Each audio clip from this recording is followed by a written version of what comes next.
anonymous developer named Sabnock. I work at Yield Protocol. I've been there since March of last year, and I've been doing smart contract development for about just under 2 years now. Most of my time has been spent writing tests. So the first thing I did there was migrate their hard hat testing suite to Foundry, which was still pretty new at the time. This was back in March. Foundry had only been out for about 3 or 4 months up until that point. But one thing we worked on in January of this year is this testing harness.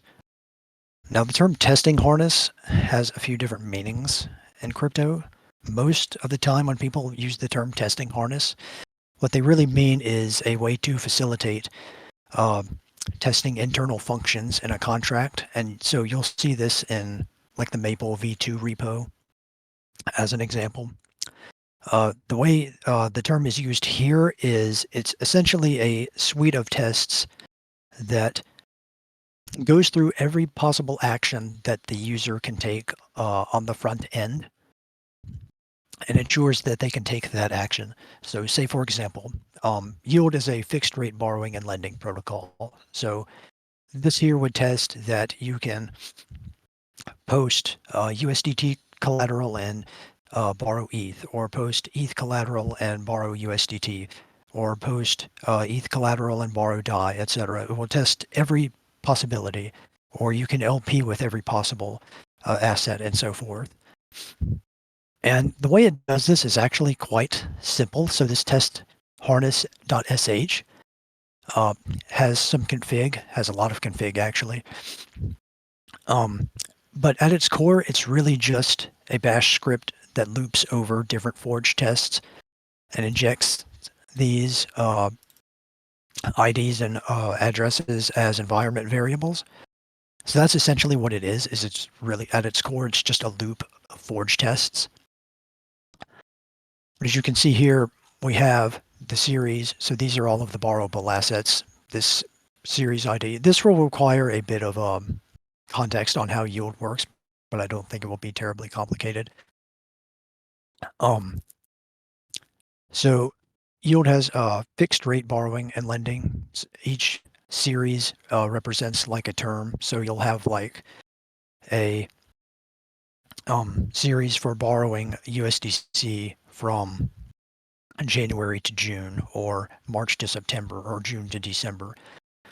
The reason we use both strategy IDs here is to facilitate rolling between liquidity. So say if you have liquidity in the series that runs from January to June, you can roll it to the series that uses June to December and so forth. This is just the strategy token address, and this is the pool address of the other strategy, because these values are needed to facilitate that, but that's not very complicated. These are just the IDs of the collateral assets, so nothing very crazy. The reason it says ilk is we take a lot of inspiration from MakerDAO, which also uses the term ilk for collateral. And you can see here we have a few different config variables that are pretty straightforward.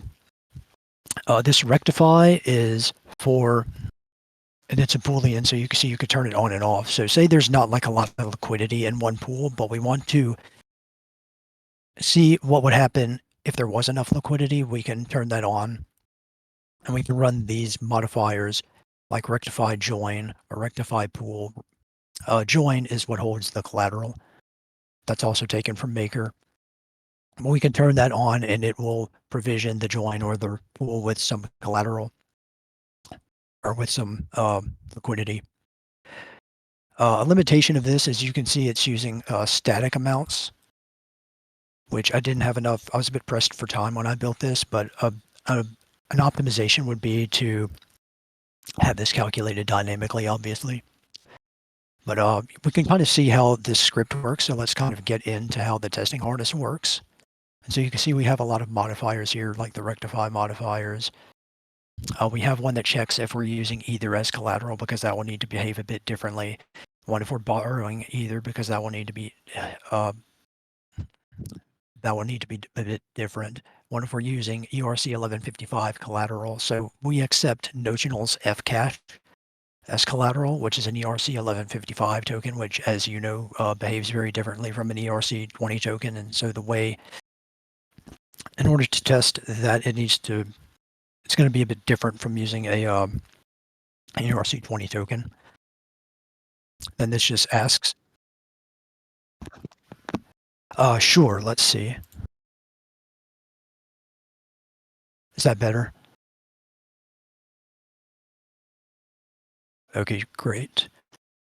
So you can see this setup is not really crazy. We just get the RPC, we create the fork, we get the network, then we set everything up.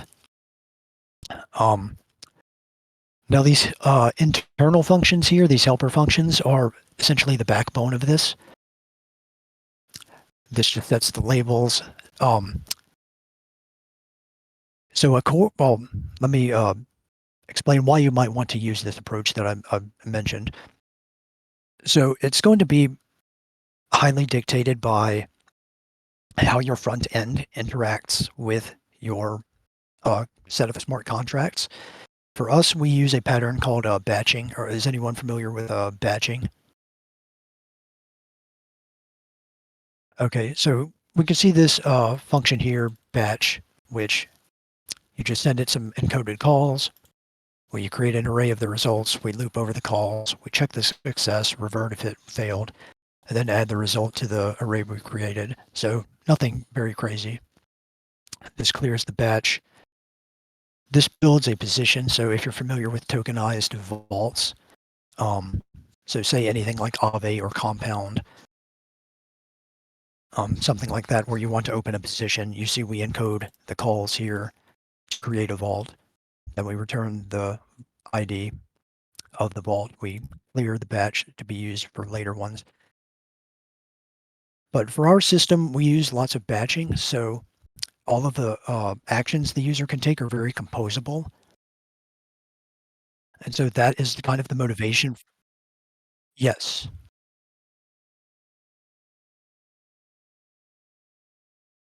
Yes. Yes, it is used as a fork against mainnet. So you can see right here, we have the environment variable network and RPC. This is getting from a from this env file I have up here. So yeah, it's a mainnet fork. It forks the current block to test if they would be able to do that right now. But you could also set a specific block to see if it will have worked at any point in time as well. But yes, it is forking mainnet. Now you can see we have different tests for like every single action. So this is opening a position, this is closing a position, this is combining two positions together, splitting a position. We have one that tests if you can borrow, well, this is borrow phi token, which is the tokenized share, and then this is what you're posting as collateral. If you can withdraw your collateral. And so you see it basically just tests everything that you can do that you would expect to be able to do through the front end. You see we have ones for lending. I don't know why these are commented out. We have ones for liquidity provisioning. And you see essentially all we're really doing is, where is it? Okay, borrow and pool. So say for like that one, where is borrow and pool? Here it is. We're just composing a set of calls that the front end would call, and then we're checking the result from that. So it's nothing like super crazy. But the reason we would want to use this is because, say, for example, if you want to, so what borrowing and pooling is, say you post some collateral and then you borrow some asset and then you use that asset to provide liquidity with. It's easy enough to check that the borrowing is successful, but what if you want to check, or that the providing liquidity is successful, but what if you wanted to check that both of those were successful at the same time? We can just run a series of batch calls. And so that's kind of why this setup would be necessary for yield, because our front end makes these very custom batch requests.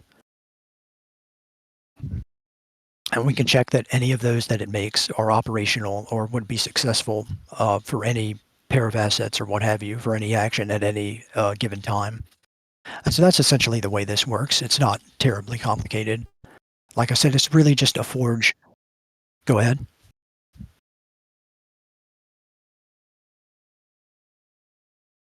Well, every one is different, but we can kind of look at these internal functions, and it's usually about 5 to 6. Let's see, that's 1, 2, 3, 4, 5, 6. This one is 6. This is probably the most complicated one.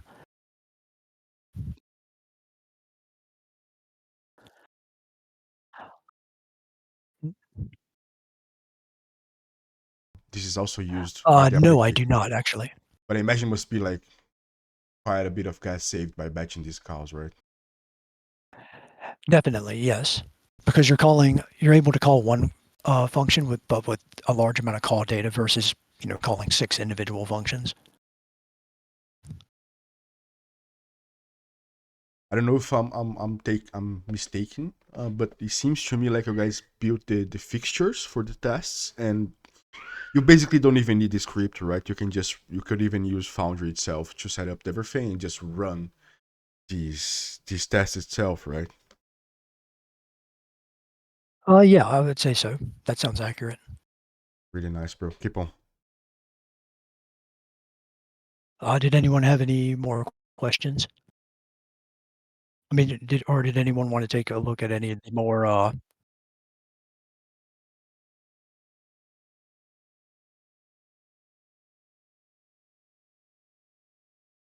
what is the what used? Oh, so this is just you mean this here? Okay, so that's just a way to select which of these variables. So this Awesome. regex just gets this first one. So this is the series ID, this is the role series ID, this is the strategy, this is the pool. Can you It's just explain? parsing that line. Awesome.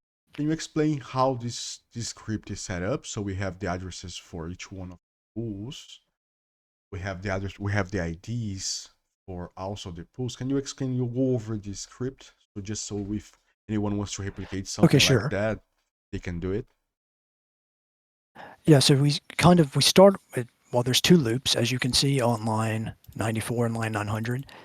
So if we start off with the series strategies, which is this. This is basically the borrowable assets. And then we parse these. Then we go through the ilks, which are basically the assets that you would post as collateral. We post this as output, and then we inject all of these as environment variables, and we just call forge test on this recipe harness. So I can demo that.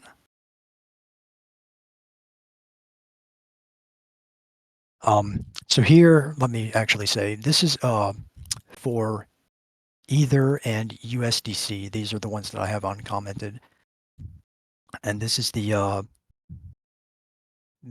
May series that runs from May to September, and we're alternating with the series that runs from June to December.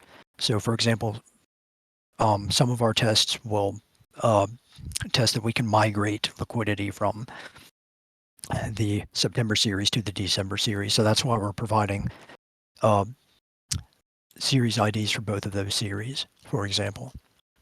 And you see It means a window of time. that's a good question. So a series is essentially a representative of a borrowable asset for a specific expiry. So say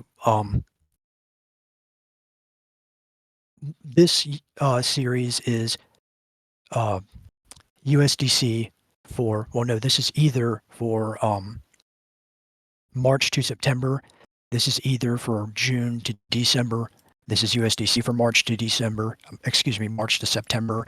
This is USDC from June to December.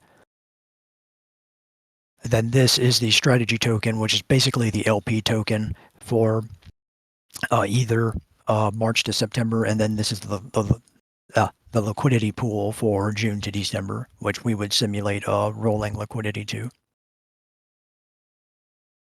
And then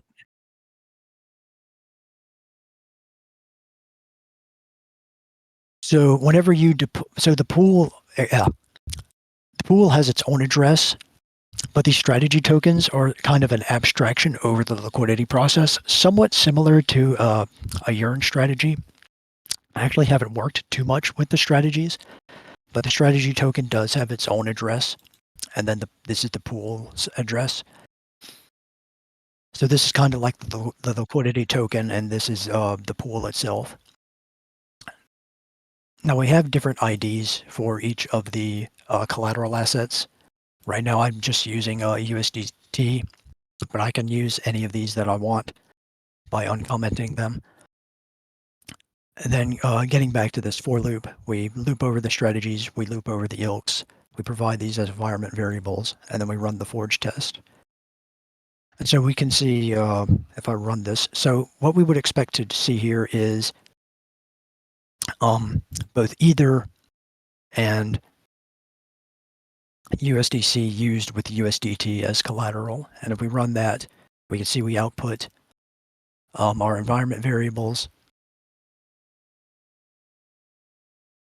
And this needs some cleanup. We could see the tests pass. Now we're running, this is USDC with USDT collateral, and we can see that passes as well. This is crazy useful. That's why I kind of say it. Crazy useful, you know, so you can test these strategies against mainnet, and it seems like something that would be also really complicated to set up as a fuzz because you have very specific addresses and everything. Maybe when you're talking about, you know, having those numbers, maybe you could put a little bit of a fuzz test in there. Yes, that's actually a good question, and that is an optimization that I would make in the future to this.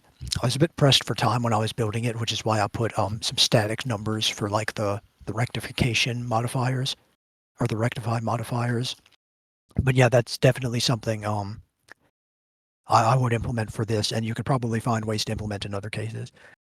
But this pattern here for essentially looping over a forge test can be used for other means. Like, say, for example, if you wanted to write a cross-chain test, which uses either Ethereum mainnet, Optimism, Arbitrum, BSC, what have you, you can essentially just loop over different RPC URLs and inject those in as environment variables and do Really some nice. cross-chain testing that way. I mean, can you set this up as a GitHub test or some sort of pipeline, you know, for deployments? I guess yes, right? Yes, you could. You could write a script. Well, you could write a bash script that loops over forge scripts. And one question for you, Sab, is what is your background? Because this surely comes from another, you know, you surely have that experience with testing from, you know, different from your background. Can you tell us a little bit what you did in the past? So I actually don't have much experience with testing prior to getting into smart contract development. Awesome. I was a full stack JavaScript developer from July 2021 to March 2022. And I learned a good bit during that period of time. When it came to sort of front-end development with Vue, also back-end development, building APIs with Node and Express. It was a pretty standard stack. I also got a bit of experience with DevOps using AWS and Docker. So a pretty standard, nothing very crazy full stack job. But that was my experience prior to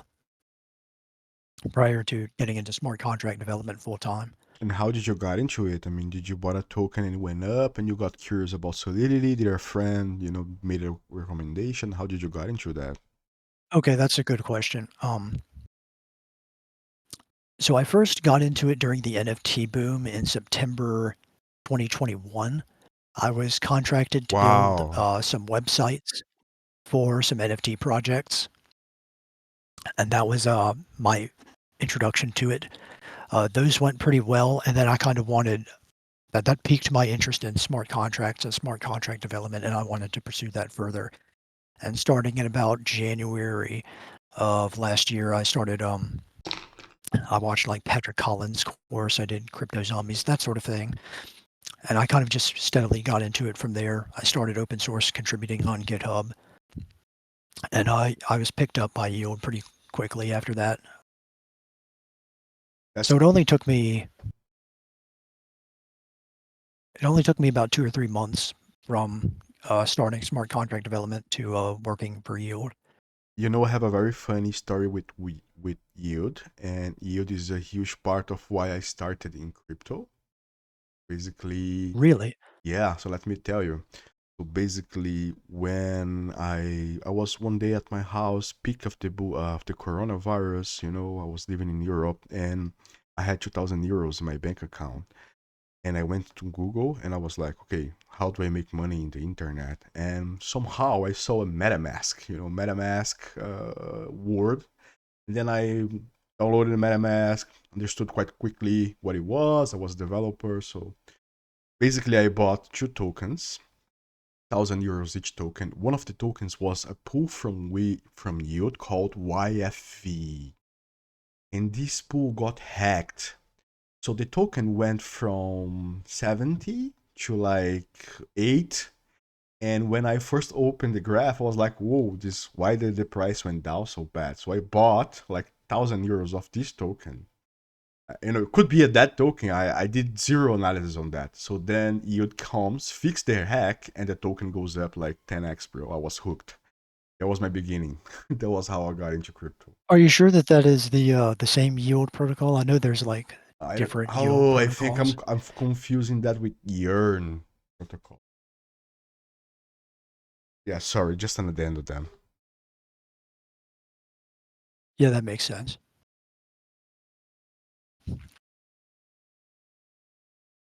But Yearn was one of the very first decentralized applications that I used personally, so I have a kind of a long history with it Nice. I mean, as well. so you come from DeFi. I mean, you did a lot of DeFi. Did you tested, you know, different protocols and everything? Yes, I would say so. I hadn't used too many. Like I used Uniswap, I used Yearn. I hadn't used too many prior to working for Yield, but I knew what others were, like Lido and so forth, like a lot of the basics. Yeah, I feel that you get to learn these things as you make money, you know, because sometimes you'll make curve money and sometimes you'll make Uniswap money, and then you get to learn, you know, those how those work. But it's quite interesting, you know. DeFi is amazing. Honestly, the things we're seeing, Yeah, Solidity is quite cool, easy to pick up. So I'm excited to the things that are coming, Sab. You know, yeah, me too. Did you or anyone else have any further questions? let me see. You guys have any questions? I'm gonna invite people to speak to see if they have any questions. Black hat first, light. Hey, Black Hat, any questions? Hello. Hello, brother. Uh, hey you. Hey. I'm doing the last few seconds, and I'm really confused. But anyway, for being here, any advice and mentorship you think I have for a starter and being here? So I think I'm sorry, what was the question? I think some tips for starters. You know, Yes. So if I was starting smart contract development today, I would probably use Patrick Collins' new course. It's like 20 something hours. It's extremely comprehensive. I mean, he goes over uh, launching NFTs, deploying a stable coin. It's much better than what was out there when I was getting nice. started with crypto zombies. As far as testing, uh, I would look to a lot of the repositories like Maple v2, now Sablier v2, ones like that that use these very robust patterns, which are much better than mine. So that's where I would look for learning how to write tests. Awesome. What about O? O, you have a question? Hey, what's up, Sabnock? I just wanted to ask about STD utils, the Forge lib regarding how to utilize it. Still getting to pick it up, but I saw that you contributed to it, so I was though. Let's see. How does standard utils work? I don't remember off the top of my head. Let's Let's check that out. Yeah. Okay, we have bound. We have some This one cheat codes actually, here. the compute address function was the one that I got stuck on for a bit of time, where it basically computes the address that you're about to deploy before you deploy it, according to the nonce that you supply it with. Which test? I mean, excuse me, Compute, which function? compute address. A compute Compute create address. address. Let's see, where's that one? Compute the address a contract will be deployed at for a given deployer address and nonce. Yeah, so that just returns like the address that would be created for this deployer and for this nonce. So like, let's look at the create opcode. Because the address that a contract is deployed at is like a function of the deployer's address and their nonce, the nonce being the index for their transactions. So this is just, you can provide like an address that deploys it, and you can provide the nonce, and this tells you what the address would be for a contract deployed with these parameters. That's all it really is. You can see we have a compute create to address as well, which provides the parameters that are a function of the create to address. Does that explain it? Yeah. Thanks. But you really got the answer that you're looking for, all? I've actually I got stuck on it for a bit of time, and Why? then I Why? finally. What was the problem? Well, I had it was actually an issue with Etherscan, but I got to the depth of compute address from it, and I was just trying to see if I missed anything. That's all. Awesome, brother. Sab, Thank you. I think this is it. I want to thank you so much, for your time and putting up. This was very insightful. And the video will be very soon on YouTube. You have any closing thoughts? Any message you want to give us? Not too much. I think I expressed most of my thoughts. I want to thank everyone for attending. I see some people I recognize in the audience, like Michael and Fahim. Thank both of you for being here. And Awesome. Al as well. Awesome. Thank you so much, guys, and talk to you later. Okay. Thanks, Sab. Bye bye. Thank you, guys.